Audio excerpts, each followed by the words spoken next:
The cargo bay of the stellar horizon fell silent as Elle stepped through the airlock.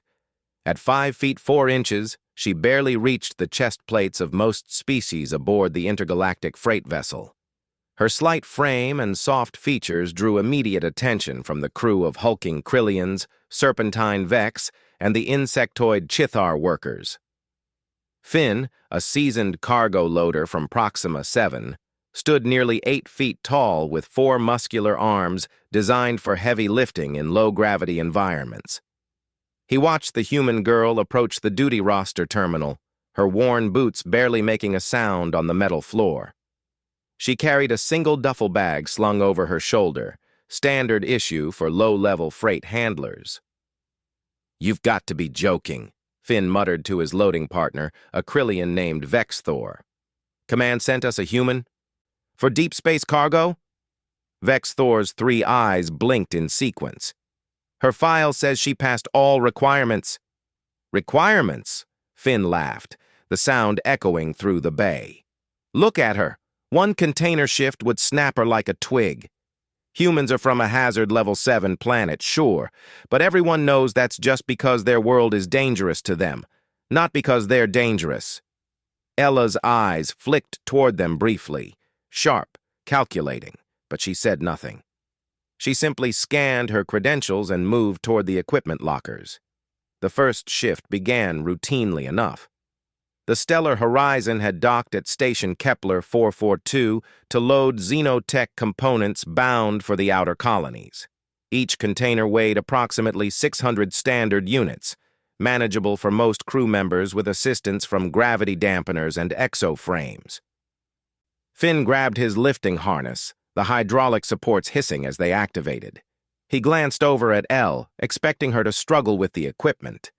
Instead, she bypassed the heavy exoframe entirely, opting for a basic gravity belt and work gloves. "New girl," Finn called out. "You're going to need the full rig for this load." Elle looked up, her expression neutral. "I'll manage."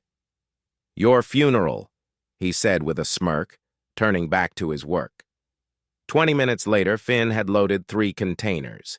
He wiped synthetic sweat from his brow and glanced across the bay. Ella had loaded 5, without the exoframe.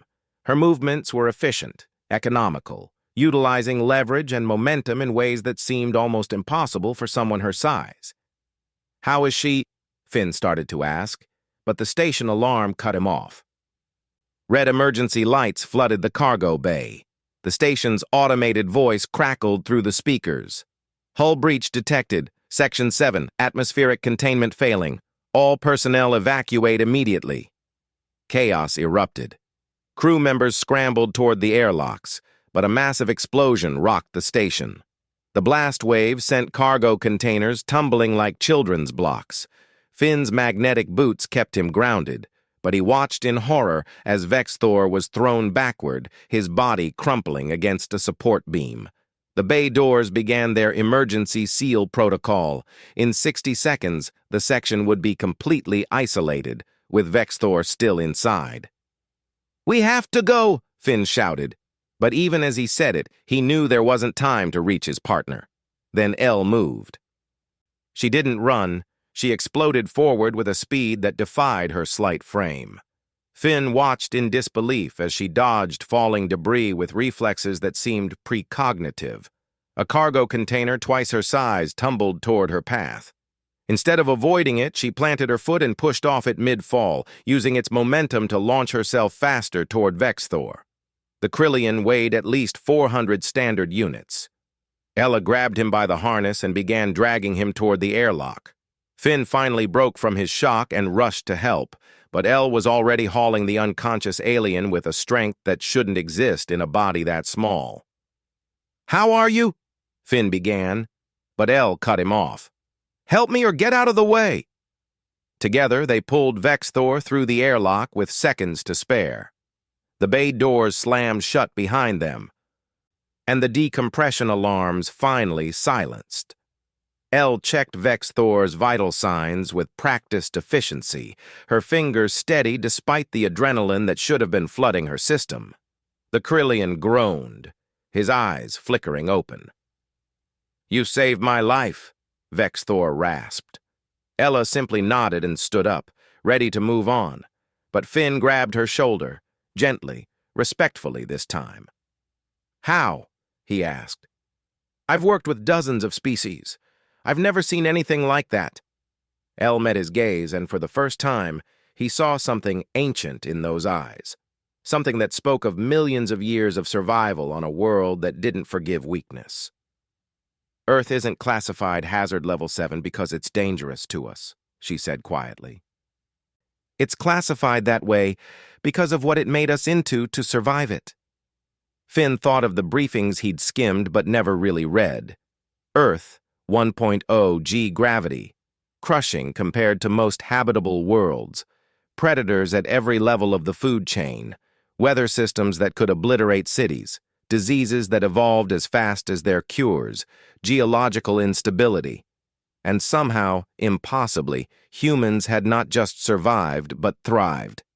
Your planet tried to kill you for millions of years, Finn said slowly, understanding dawning.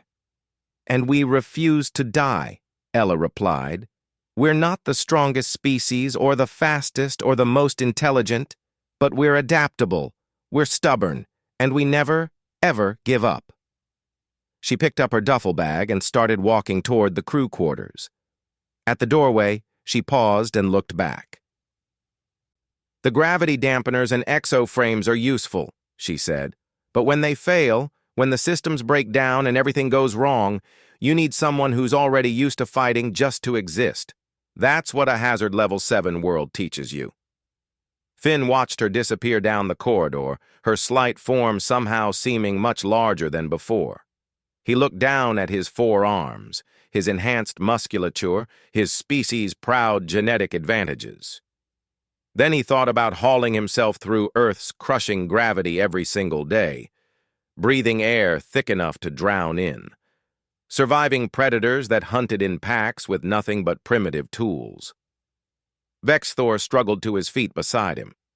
I owe her a life debt. We all underestimated her, Finn said quietly. We won't make that mistake again. The next shift.